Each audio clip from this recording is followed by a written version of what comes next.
Welcome to Educlick, your online study partner. Good morning दोस्तों, आपका बहुत बहुत स्वागत है आपके अपने यूट्यूब चैनल एजुक्लिक में। और सब कैसे हो? बढ़िया।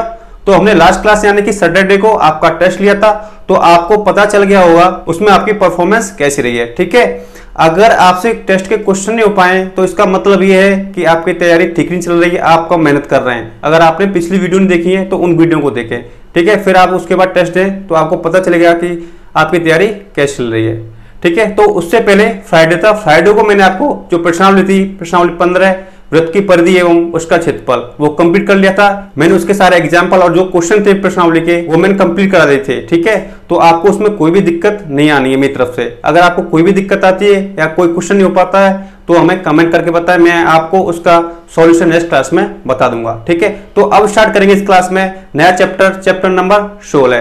ठीक है, तो स्टार्ट करते हैं। नए चैप्टर का नाम है चैप्टर नंबर 16 है और इसमें पढ़ेंगे हम संपूर्ण पृष्ठीय क्षेत्रफल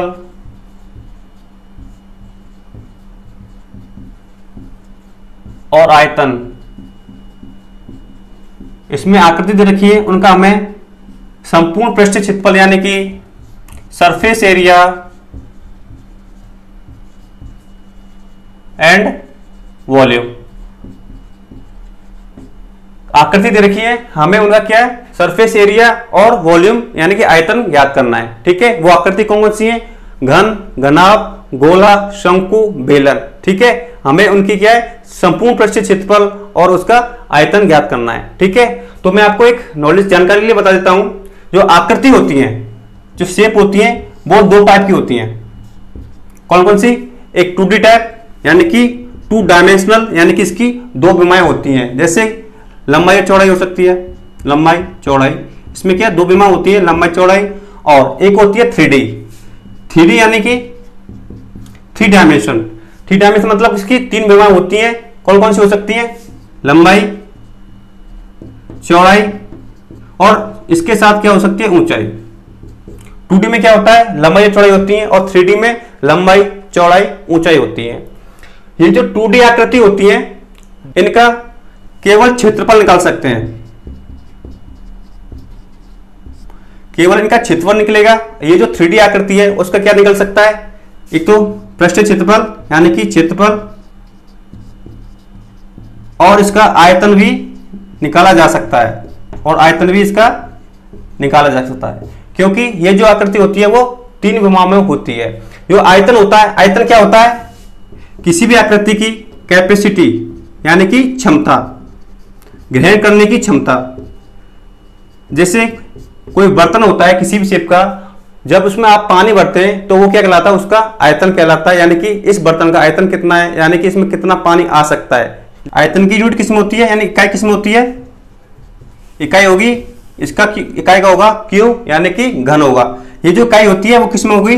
मीटर में हो सकती है, सेंटीमीटर, ये किसी में भी हो सकती है। ठीक है, तो इसका क्या होगा, यानी कि मीटर का क्यू, सेंटीमीटर का क्यू और लीटर भी उसकी इकाई होगी। और ये क्षेत्रफल होता है, उसकी इकाई किसमें होती है? Metre square, centimetre square. ठीक है, ये होता है स्क्वायर में। इसमें 2 विमाओं का गुणा होता है, इसमें 3 विमाओं का गुणा होता है। ठीक है, तो ये जो 2D आकृति है, इसमें कौन कौन सी आकृति आती है मैं आपको बता देता हूं। ये जो 2D आकृति होती है वो कौन कौन सी होती है? वृत्त यानी सर्किल, ये क्या है? द्विविमीय आकृति यानी कि 2D आकृति है, इसका केवल क्षेत्रफल निकाला जा सकता है। और दूसरी आकृति त्रिभुज यानी कि ट्रायंगल। ट्रायंगल भी क्या है? 2D आकृति है, केवल इसका क्षेत्रफल निकाला जा सकता है, इसका आयतन नहीं हो सकता है। जैसे कि ये जो आपको स्क्रीन दिख रही है वो आपको द्विविमीय यानी कि 2D आकृति में दिख रही है। इसकी एक तो x डायरेक्शन, एक y डायरेक्शन, यानी कि लंबाई और चौड़ाई है। तो इसका हम केवल क्षेत्रफल निकाल सकते हैं, आयतन नहीं निकाल सकते, क्योंकि इसकी तीसरी विमा नहीं है, यानी कि इसकी ऊंचाई यानी कि इसकी मोटाई होती है वो नहीं है। ठीक है, और कौन सी आकृति हो सकती है? वृत्त हो गया, त्रिभुज हो गया और चतुर्भुज। इसको बोलते हैं क्वाड्रिलेटरल। और चतुर्भुज में जैसे आपकी वर्ग हो गया, आयत हो गया और कई प्रकार के चतुर्भुज होते हैं, समांतर चतुर्भुज, समचतुर्भुज और समलंब चतुर्भुज, वो क्या है, इस चतुर्भुज में आते हैं। ठीक है, और आपके सिलेबस में केवल 3D आकृति हैं। इस 3D आकृति में कौन कौन सी आकृति होंगी? घनाभ यानी कि क्यूबोइडल, और घन क्यूब,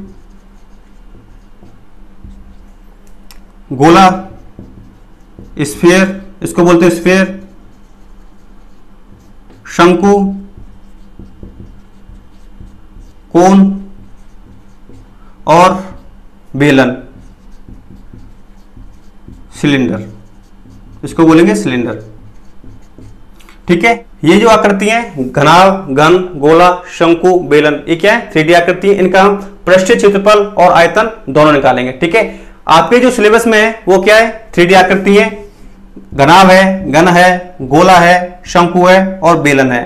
तो हम इनके बारे में क्या अच्छी तरीके से पढ़ेंगे, इनका आयतन और पृष्ठीय क्षेत्रफल के बारे में जानेंगे। ठीक है, ये जो 2D आकृति है वृत्त, त्रिभुज, चतुर्भुज, इनका भी ज्ञान आपको क्या है? बहुत ही जरूरी है, क्योंकि ये जो आपके जो क्वेश्चन होते हैं उनमें भी यूज आएंगे और आपको पता होना चाहिए ये वृत्त, त्रिभुज और चतुर्भुज, इनके क्षेत्रफल क्या होते हैं, परिमाप क्या होते हैं। ठीक है, तो आपको ये भी जानना जरूरी है।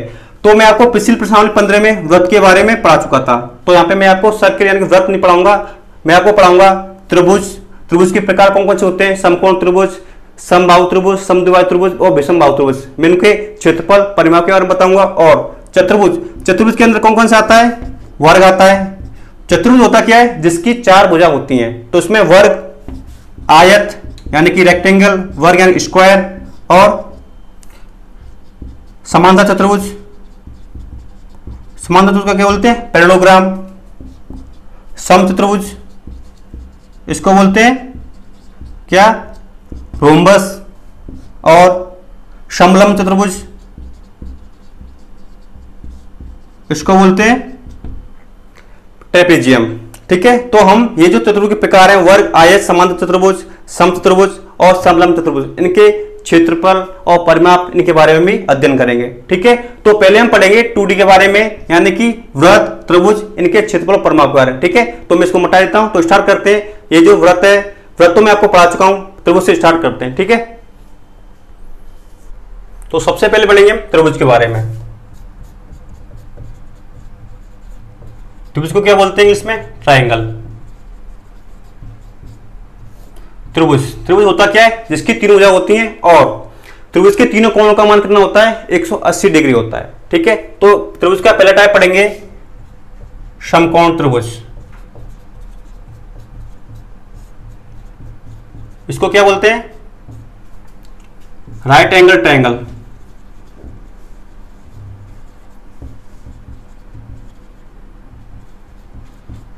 ठीक है, समकोण त्रिभुज होता क्या है? इसका एक कोण समकोण होता है, इसका एक कोण समकोण यानी कि 90 डिग्री। ये हो गया ए बी सी। समकोण के सामने वाली भुजा क्या कहलाती है? कर्ण कहलाती है। मैं आपको पहले बता चुका हूं, इसको बोलते हैं हाइपोटेनियस। और ये जो कोण बन रहा है, ये कोण दिया होता है, उसके साथ वाली भुजा यानी कि कोण के साथ वाली भुजा क्या कहलाती है? आधार। ये हो गया आधार। आधार को बोलते हैं हम बेस।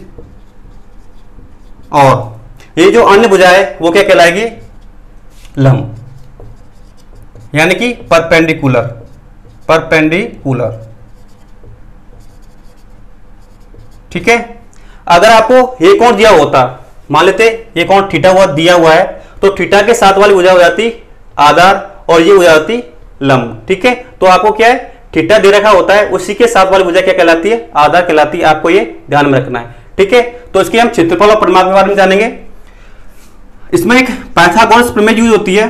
केवल समकोण त्रिभुज में एक पाइथागोरस प्रमेय यूज होती है और इसका सूत्र होता है कर्ण का स्क्वायर बराबर आधार का स्क्वायर प्लस लंब का स्क्वायर।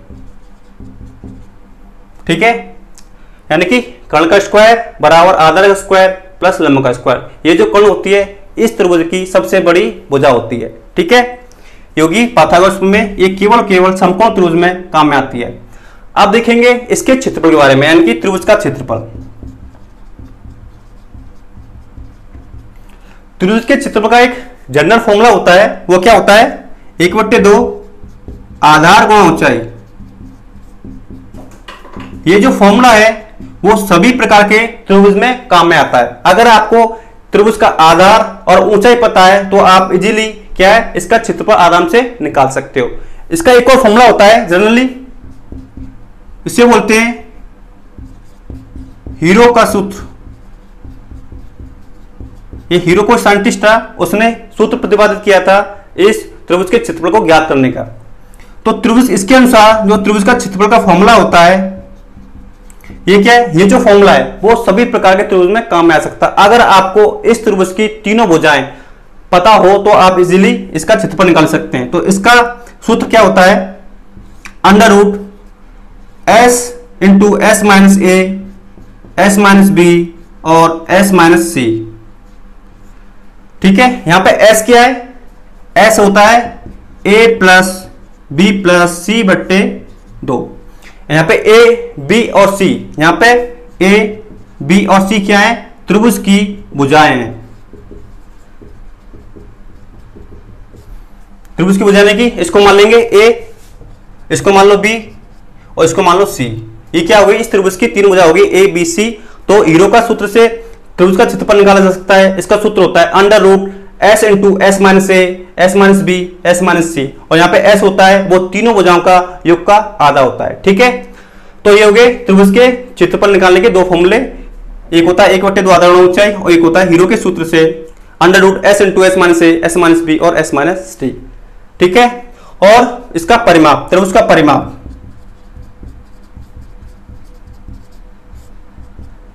त्रिभुज का परिमाप यानी कि पेरीमीटर। पेरीमीटर क्या होता है, ये जो त्रिभुज है इसकी जो बाहरी वाली भुजा होती है यानी कि बाहरी वाली माप की भुजाओं का योग। तो इसकी जो तीन भुजा होती है, तीनों भुजाओं का योग, तीनों भुजाओं का योग,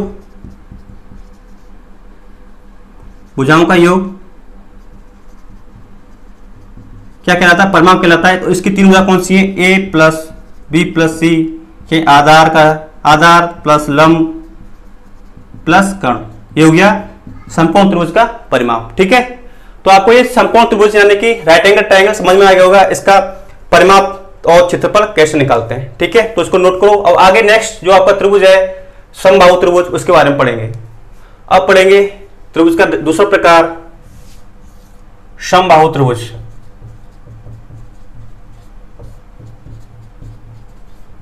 इसको बोलते हैं इंग्लिश में इक्विलेटरल ट्रायंगल।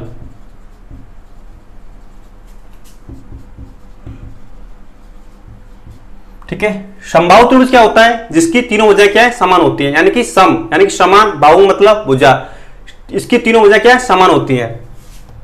तो देखिए इसका डायग्राम कैसे बनेगा, ये हो गया आपका त्रिभुज ए बी सी। इसकी क्या तीन भुजा समान है, मान लेते हैं एक भुजा ए, तो ये भुजा भी ए होगी और ये भी ए होगी। ठीक है, तो इसकी तीन भुजाएं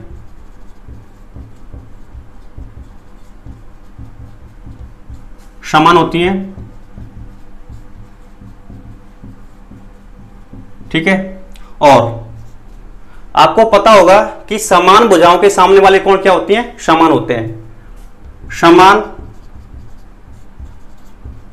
भुजाओं के सामने वाले कोण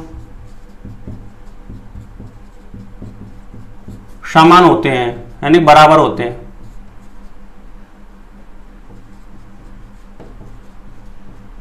तो इस त्रिभुज की तीनों भुजाएं समान है। ठीक है, तो इनके सामने वाले कोण भी क्या होंगे, समान होंगे।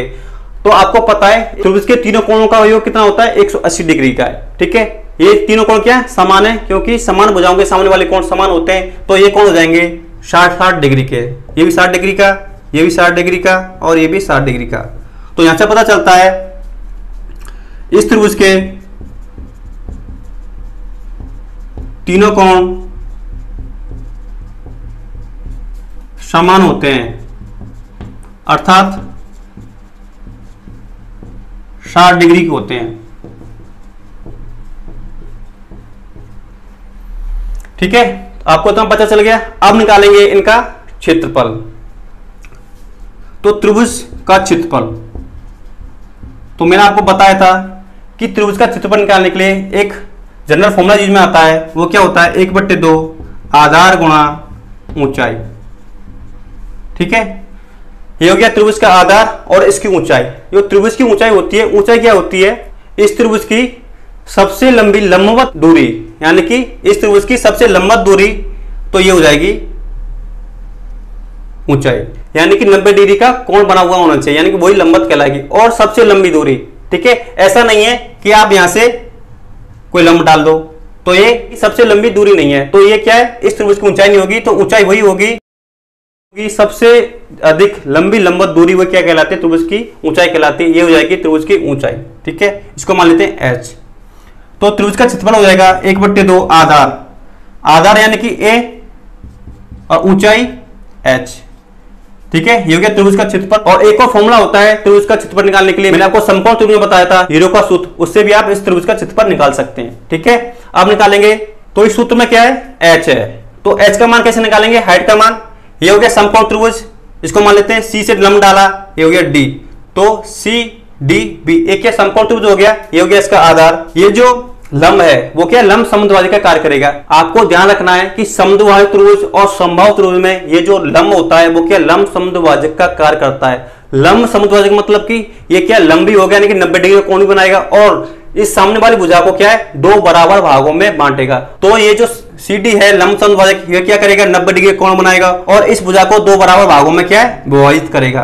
तो भुजा क्या हो जाएगी, ये a/2 और a/2 2 बराबर भागों में बट जाएगी। ठीक है, तो ये जो समकोण त्रिभुज है इसका क्या हो गया, आधार, ये क्या हो गया लंब, और ये क्या हो गया कर्ण।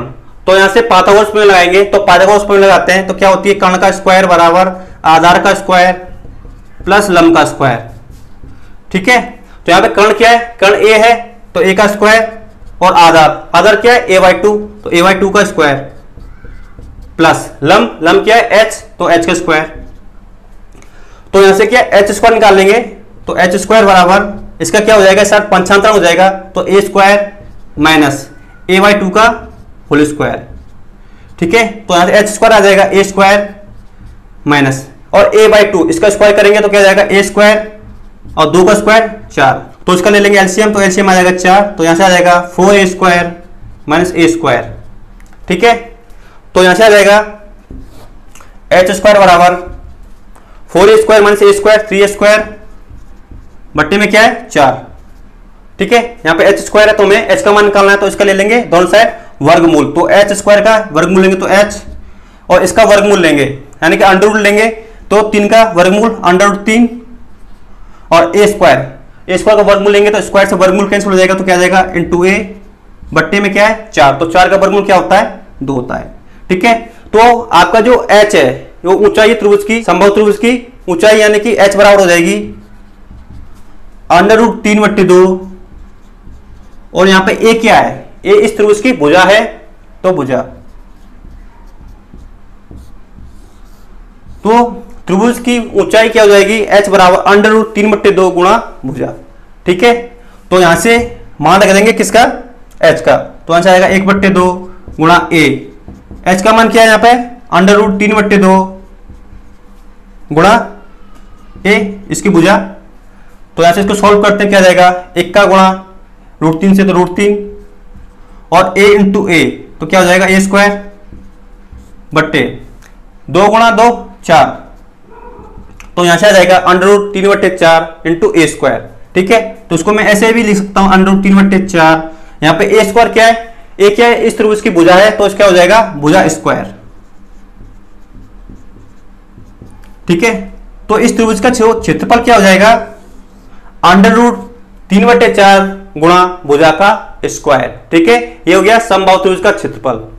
तो आपको ये डायरेक्ट याद रखना है √3/4 इंटू भुजा स्क्वायर, मैंने आपको ये निकलवा के बता दिया है, जिससे आपको अच्छी तरह समझ में आ जाएगा कि त्रिभुज का क्षेत्रफल निकालते कैसे हैं। ठीक है, और ऊंचाई है इस त्रिभुज की, वो निकालते कैसे हैं। अब क्या करेंगे, त्रिभुज का परिमाप।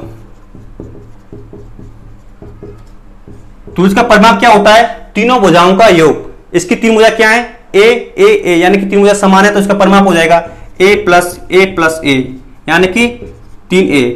यहां पे a क्या है, इस त्रिभुज की भुजा है, तो यहां पे 3 गुणा भुजा, तो इस त्रिभुज का परिमाप हो गया, यानी पेरीमीटर 3 गुणा भुजा। ठीक है, तो तो आपका ये समबाहु त्रिभुज कंप्लीट हो गया है। इसका क्षेत्रफल क्या होता है, √3/4 इंटू भुजा का स्क्वायर, और इसका परिमाप होता है 3 गुणा भुजा, और इसकी जो ऊंचाई होती है वो क्या होती है, सबसे अधिक लंबवत दूरी क्या कहलाती है, इसकी ऊंचाई कहलाती है। तो h बराबर आ गया √3/2 गुणा भुजा। ठीक है, तो इसको नोट करो। अब आगे पढ़ेंगे इस त्रिभुज का नेक्स्ट टाइप यानी कि समद्विबाहु त्रिभुज। अब पढ़ेंगे त्रिभुज का तीसरा प्रकार समद्विबाहु त्रिभुज। समद्विबाहु त्रिभुज इसको बोलते हैं इंग्लिश में आइसोसेलेस ट्रायंगल।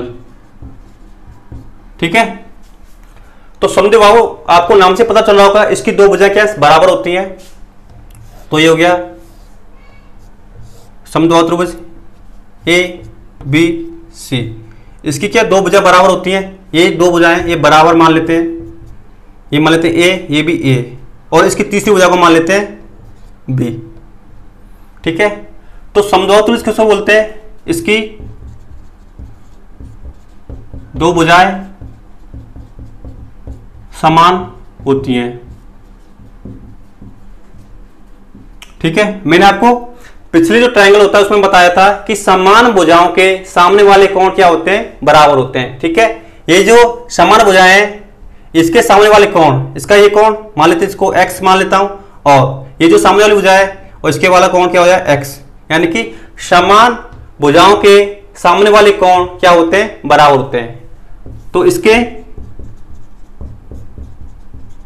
समान भुजाओं के सामने वाले कोण समान होते हैं, यानी कि बराबर होते हैं। ठीक है, अब निकालेंगे ये जो समबाहु त्रिभुज है इसका क्षेत्रफल। तो समबाहु त्रिभुज का क्षेत्रफल मैंने आपको इसका फॉर्मूला बताया था। ये फॉर्मूला सभी त्रिभुजों में क्या होता है, एप्लीकेबल होता है, यानी कि काम में आता है। 1/2 आधार गुणा ऊंचाई। ठीक है, तो इस त्रिभुज की ऊंचाई आधार हो गया बी, इसकी ऊंचाई क्या होगी, सबसे लंबी लंबवत दूरी, ये हो गई इसकी ऊंचाई, ये क्या होगी, लंबवती होगी और सबसे लंबी भी होगी। ठीक है, मैंने आपको बताया कि आपको यहां से नहीं डालना है इसका लंब, ये क्या सबसे लंबी दूरी नहीं है। ठीक है, तो क्या होगी, लंबवती होगी और सबसे लंबी भी होगी इसकी ऊंचाई। ठीक है, तो होगी इसकी ये ऊंचाई h। और आपको एक बात ध्यान रखनी है, समबाहु त्रिभुज और समद्विबाहु त्रिभुज में क्या होता है, ये दो भुजा क्या समान है। तो समान भुजाओं के जो मिलान बिंदु होता है, तो इसके शीर्ष से सामने वाली भुजा पर डाला गया लंब क्या होता है, लंब समद्विभाजक का कार्य करता है। तो लंब समद्विभाजक क्या होता है, ये क्या सामने वाली भुजा पर लंब भी होगा और इस वाली भुजा को क्या है, समान भागों में विभाजित भी करेगा, इसको दो बराबर भागों में बांटेगा। तो ये b/2 और ये भी b/2, यहां से यहां तक। ठीक है, ये पार्ट हो गया b/2, ये भी पार्ट हो गया b/2।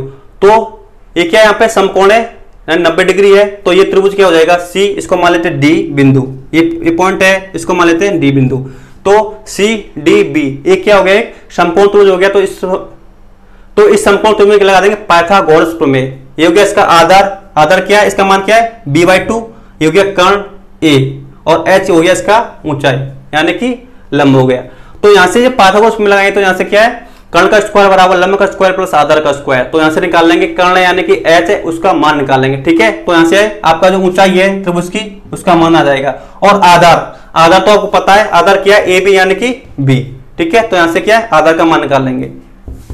तो आधार क्या है, b, और h, आपको h पाइथागोरस प्रमेय से निकालना है। मैंने आपको जो समबाहु त्रिभुज बताया था सेम उसी तरीके से इसका h का मान निकालना है। तो यहां से आ जाएगा समद्विबाहु त्रिभुज का क्षेत्रफल। ठीक है, आपको एक और फॉर्मूला पता होगा, मैंने आपको बताया हीरो का सूत्र, इसको बोलते हैं हेरोन का सूत्र भी बोलते हैं, हेरोन्स का सूत्र या हीरो का सूत्र।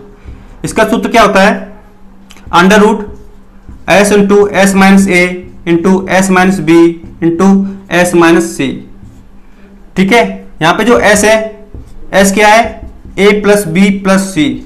ये जो तीन भुजाएं हैं त्रिभुज की, उनके योग का आधा, यानी कि ये भुजा और ये भुजा, इनका योग करेंगे और उसका आधा कर देंगे तो यहाँ से s का मान आ जाएगा। तो s का मान रख देंगे तो यहाँ पे जो भुजाएं 3a b c का मान भी रख देंगे। अगर आपको त्रिभुज की तीन भुजाएं पता है तो हीरो के सूत्र से आप इजीली क्या त्रिभुज का क्षेत्रफल निकाल सकते हैं। ठीक है, और इसका परिमाप तो समबाहु त्रिभुज का परिमाप क्या हो जाएगा? परिमाप क्या होता है? तीनों भुजाओं का योग। इसकी तीन भुजा कौन सी है? दो भुजा तो समान है, a प्लस ए, और तीसरी भुजा क्या है? b। तो इसका परिमाप हो जाएगा 2a प्लस b। इसका हो गया परिमाप।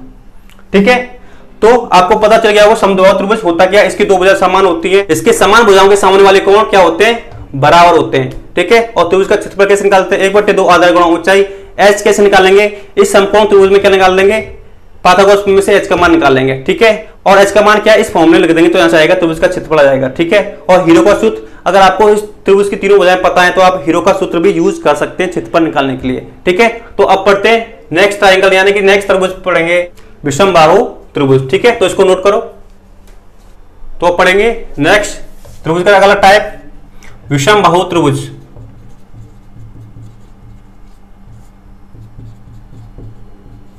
इसको बोलते हैं इंग्लिश में स्केलर ट्रायंगल।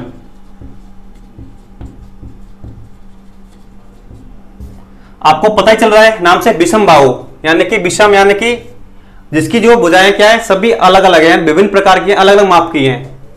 तो बना देते हैं विषमबाहु त्रिभुज। ठीक है, ए बी सी। इसकी जो तीन भुजाएं हैं वो क्या है? भिन्न भिन्न है, अलग अलग माप की हैं, ए बी सी। इसकी तीनों भुजाएं अलग अलग होती हैं, यानी विभिन्न होती हैं, असमान होती हैं। और इसके जो कोण होंगे वो भी क्या होंगे? सभी अलग अलग होंगे। इसके कोण भी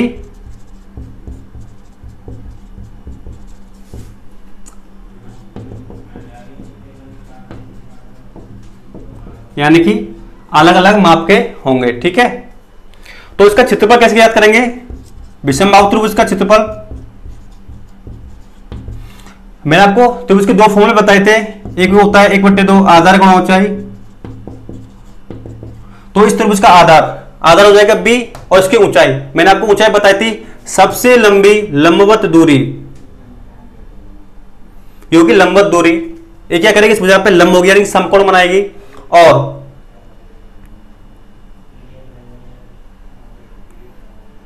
तो ये होगी इसकी ऊंचाई h। ठीक है, तो इसका h का मान निकाल लेंगे यहां से।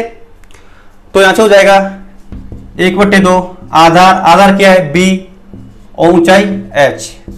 ठीक है, h का मान निकाल लेंगे तो इस त्रिभुज का क्षेत्रफल आ जाएगा 1/2 b × h। और इसमें क्या है? ये जो लंब है ये लंब समद्विभाजक नहीं है, यानी कि समकोण तो बने रहा है, लेकिन ये सामने वाली भुजा को क्या है? समान भागों में विभाजित नहीं करेगा। ये केवल और केवल समबाहु त्रिभुज और समद्विबाहु त्रिभुज में क्या करता है? लंब समद्विभाजक का कार्य करता है, यानी कि इस भुजा को, सामने वाली भुजा को क्या होता है? इस पर समकोण भी होता है, समकोण भी बनाता है, और इस भुजा को दो बराबर भागों में विभाजित भी करता है। तो इसमें ये क्या है? इस भुजा को बराबर दो भागों में विभाजित नहीं करेगा। ठीक है, आपको ये ध्यान रखना है। और इसका एक और फॉर्मूला होता है, अगर आपको इस त्रिभुज की तीन भुजाएं ए बी सी इनका मान पता है तो मैंने आपको बताया था हीरो के सूत्र से, यार हेरोन के सूत्र से निकाल सकते हैं इसका मान। s इंटू एस माइनस ए, एस माइनस बी और एस माइनस सी। ठीक है, तो यहां पे s क्या होता है? तीनों भुजाओं के योग का आधा। यहां से s का मान निकाल लेंगे a प्लस बी प्लस सी बट्टे 2। ठीक है, जैसे s का मान आ जाएगा तो s का मान रख देंगे, तो यहाँ पे a b c के मान भी रख देंगे। आपको क्या है? तीनों भुजाएं पता होनी चाहिए, तभी इस फॉर्मूले का यूज हो सकता है। और यहाँ पे क्या आपको आधार और ऊंचाई दो के मान पता होने चाहिए, तो आप इसमें त्रिभुज का क्षेत्रफल निकाल सकते हैं। ठीक है, और इसका परिमाप कैसे निकालेंगे? त्रिभुज का परिमाप मैंने आपको बताया है। परिमाप क्या होता है? जो बाहरी वाली माप होती है उनका योग। इसकी तीन भुजाएं तो तीनों भुजाओं का योग, तो इसकी तीन भुजा कौन सी है? a प्लस बी प्लस सी, ये हो गया इस त्रिभुज का परिमाप। ठीक है, तो आपको ये विषमबाहु त्रिभुज समझ में आ गया होगा। स्केलर ट्रायंगल क्या होता है? इसकी तीनों भुजाएं क्या होती हैं? अलग अलग होती है, अलग अलग माप की होती हैं। ठीक है, और इसके सारे कोण हैं वो क्या? तीनों कोण अलग अलग होंगे, क्योंकि ये तीन भुजाएं क्या है? अलग अलग है। ठीक है, और इसके त्रिभुज का क्षेत्रफल क्या होता है? एक फॉर्मूला ये होता है, इसमें आधार और ऊंचाई पता होनी चाहिए, तो इस फॉर्मूले का यूज करेंगे। और अगर आपको इस त्रिभुज की तीनों भुजाएं ए बी सी का मान पता है तो आप हीरो के सूत्र से भी निकाल सकते हैं। ठीक है, तो आपको विषमबाहु त्रिभुज समझ आ गया। अब पढ़ते हैं चतुर्भुज। अब पढ़ते हैं चतुर्भुज। यानी कि क्वाड्रिलेटरल्स। तो चतुर्भुज के कई प्रकार होते हैं। चतुर्भुज क्या होता है? चार भुजाओं से घिरी हुई आकृति क्या कहलाती है? चतुर्भुज कहलाती है। और इसके जो चार कोण होते हैं, चारों कोणों का मान कितना होता है? 360 डिग्री होता है। ठीक है, तो इसमें पहले पढ़ेंगे हम आयत। आयत भी क्या है? एक चतुर्भुज है, यानी कि रेक्टेंगल। इसकी चार भुजा होती हैं, तो ये क्या हो गया? एक चतुर्भुज का प्रकार हो गया, यानी कि आयत। आयत के बारे में पढ़ेंगे तो आपने पिछली क्लास में पढ़ा होगा आयत के बारे में। आयत क्या होता है? इसकी आमने सामने की भुजा क्या होती है? बराबर होती है और समानांतर भी होती है। ये हो गया ABCD एक आयत है। इसकी आमने सामने की भुजाएं क्या होंगी?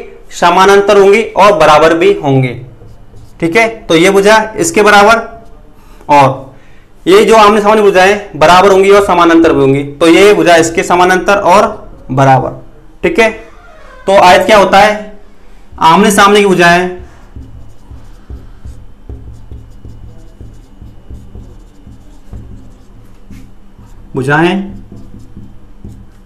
बराबर व समानांतर होती हैं।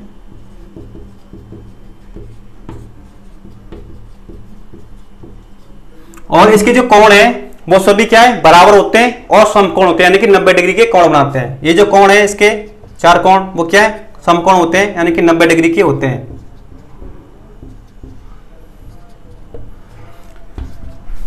इसके चारों कोण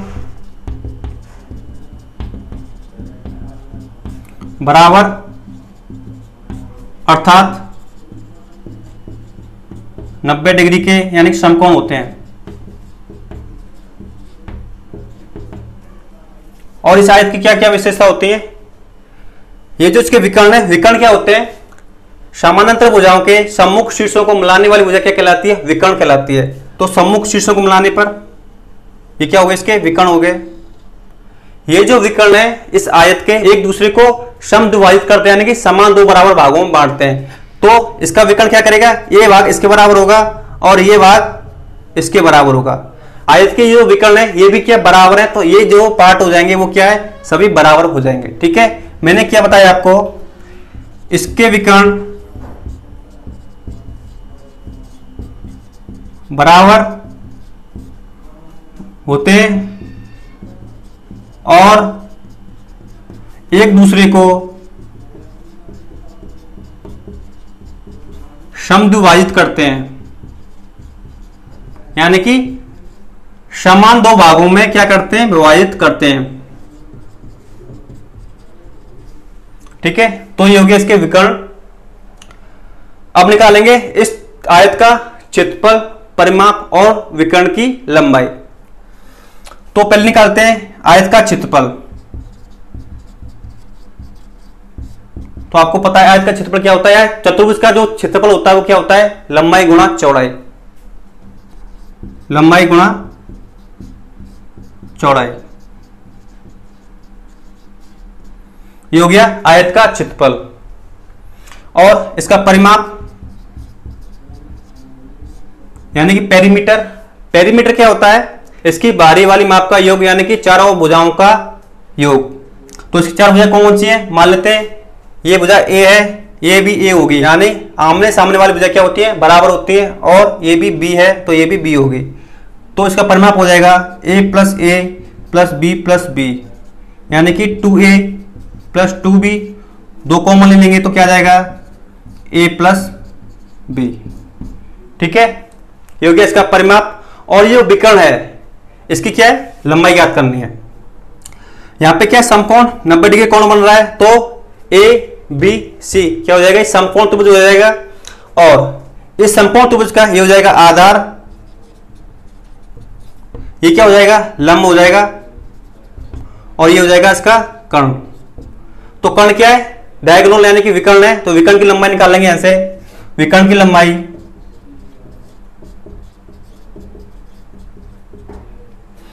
कर्ण का स्क्वायर। कर्ण क्या है? विकर्ण है, यानी कि AC का स्क्वायर,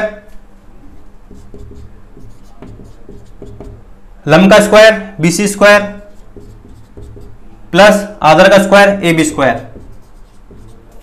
ठीक है, AC स्क्वायर क्या है? विकर्ण है तो विकर्ण का स्क्वायर, 20 स्क्वायर, 20 का मान कितना है a, तो a का स्क्वायर प्लस ए बी, आधार क्या है b, तो b का स्क्वायर।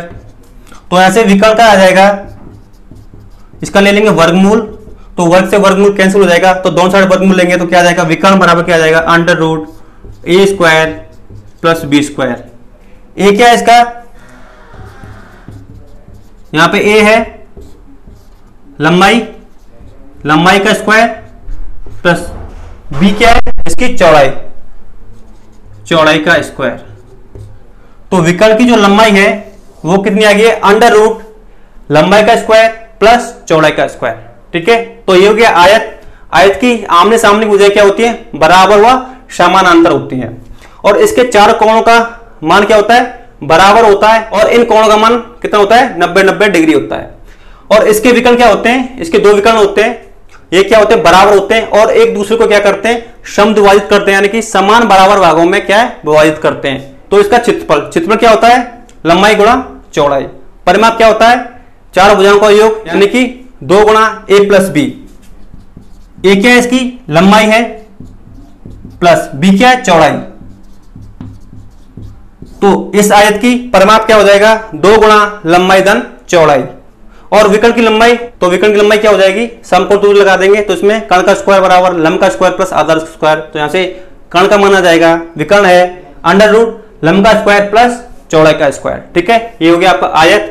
तो आज की क्लास यहीं पे समाप्त करते हैं, और नेक्स्ट क्लास में पढ़ेंगे ये जो चतुर्भुज है उसके जो भी टाइप रहेंगे उनको पहले पढ़ेंगे, उसके बाद हम ये जो आपके 3D आकृति है जो आपके सिलेबस में घन, घनाभ, बेलन, शंकु, गोला, ठीक है, इनके आयतन और पृष्ठीय क्षेत्रफल के बारे में पढ़ेंगे। ठीक है, तो आपको टेंशन लेने की जरूरत नहीं है कि सर आप इनको क्यों पढ़ा रहे हो, ये आपके हमारे सिलेबस में नहीं है, लेकिन आपको इनकी जानकारी होना बहुत ही जरूरी है, क्योंकि इनका आपको यूज आएगा क्वेश्चनों में। ठीक है, तो इनकी कंप्लीट हो जाने के बाद मैं आपका जो सिलेबस है उनके बारे में पढ़ाऊंगा।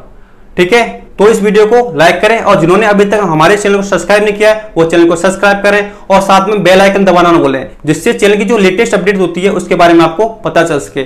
ठीक है, तो इस वीडियो को ज्यादा से ज्यादा शेयर करें, ताकि जो स्टूडेंट अब तक हम तक नहीं जुड़ पाए वो हमसे जुड़ें और इस वीडियो का फायदा उठाएं, जिससे उनकी भी पढ़ाई क्या कंटिन्यू हो सके। ठीक है, तो मिलते हैं नेक्स्ट क्लास में।